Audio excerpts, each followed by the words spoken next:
Now for your exclusive CBS 2 forecast with Lonnie Quinn. And if you thought this didn't really feel like Memorial Day, you weren't alone. But you say things are looking up. It's going to get a bit better as you push along. I really think when you look at your Monday through Friday work week this week, of course, today's not a work day, but I think today is really going to end up being probably we're going to rank it number 5 out of the 5 work days. How about trying to give it a positive spin here, guys? Here's what you've got outside as of right now.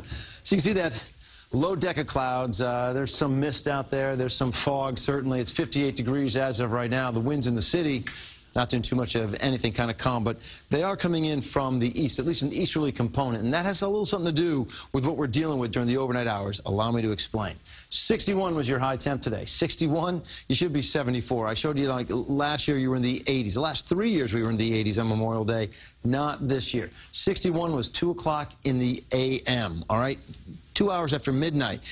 3 o'clock in the afternoon. This time of the year, you typically hit your high temp around 2 or 3 o'clock in the afternoon. Well, we were 57 degrees, way off the mark of 74.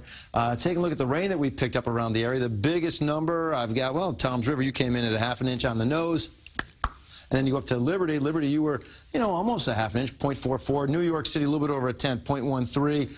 About a ¼ of an inch for Poughkeepsie, about a ¼ of an inch for Bridgeport, Connecticut as well. You've got to take this into consideration if you live along the shoreline in Ocean County or Monmouth County or Middlesex County. Those counties there shaded in the Kermit the Frog green.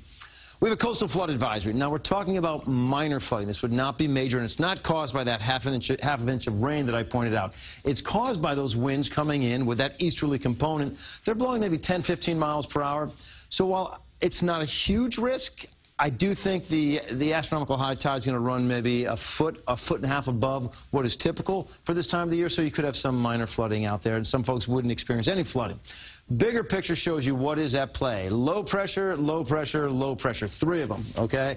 We're kind of sandwiched in there between the clouds and the rain, and we're going to see some of both as you get into your day tomorrow. Now, I do think tomorrow's going to be better, and I think Wednesday will be better still. Thursday looks to be the day that we really tap into this nice slice of clear air, and that is sort of short-lived, because right behind that, you're going to find another chance for some rain that'll roll in here on Friday. So what you should be expecting: drizzle and fog out there tonight. It is mostly cloudy for your Tuesday. Not a bright, sunny day out there. There is that rain risk. It's maybe a 40% chance tomorrow, whereas today was a 100% chance. 40%, it's primarily later in the day, but don't be surprised if you see some morning drops out there. It's a warmer Wednesday, hitting 78 degrees.